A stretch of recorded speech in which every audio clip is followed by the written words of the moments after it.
sometimes we see people have a meltdown because of the stress from the work that they must do to meet their livelihood. Very true. So if they take time off to go manage the stress, then their lives will crumble because the company has targets. The company has expectations. Very the company true. pays you to take care of their interests as you take care of your own interests. Very true. So for the company, we may not be very interested in investing in the person because you can easily hire another person who is a bit more balanced. Yeah, You know? even more.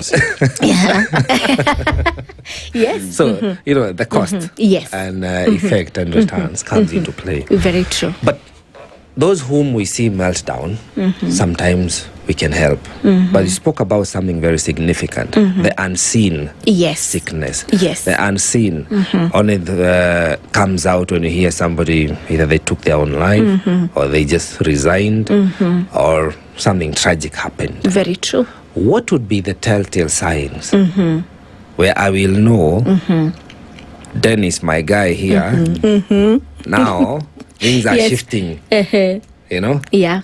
What would be the telltale signs at the workplace? Because again, people are not very forthcoming because you don't get very vulnerable at the workplace. Yes.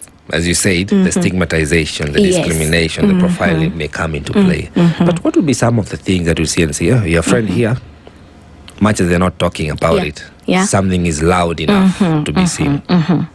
Good question.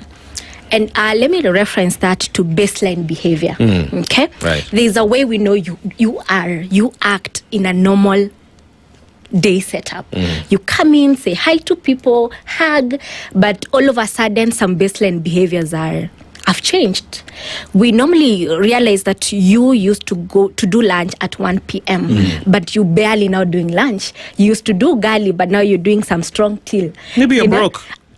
Yes, you could be broke, but most probably there's something that might be happening. Okay. And when it comes to the psychological aspect of it, those are the baseline behaviors that we look at: mood, appetite, and sleep. Please repeat. Yes, Because someone mood, is hungry this morning. appetite, and sleep. And when you talk about appetite, we mean, are you in your normal consistency of consumption of food?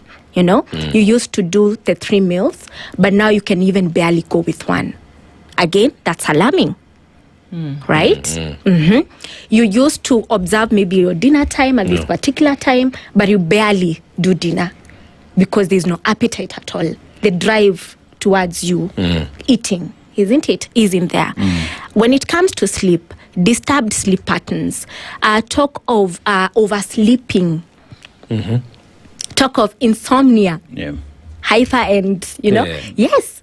Those are the baseline behaviors that we look at. And now when we come to work, there's that person who barely comes to work late. But now, they've started. Fine, continue the diagnosis. I told you when you were asking diagnosing how anyone at all. But yes, come out clear. baseline behaviors. Talk of overpresentism. You come here, you get the person here, you leave them in the office as well. Again, that is something to look into. This person has a family, but barely is this person even spending time with his or her family, right? So those are the baseline behaviors that we look into. And it doesn't, just like I've said, we don't wait for that dramatic, you know, show of someone being upset or mentally unfit, someone screaming anyhowly. There's also the gradual symptoms that grow into that. Yes, so that's what we look into. So the baseline basically refers to now the change of routine. Yes. How we have no need to operate under pressure Very and true. otherwise becomes now more alarming, more concerning. Very true. Well, as humans,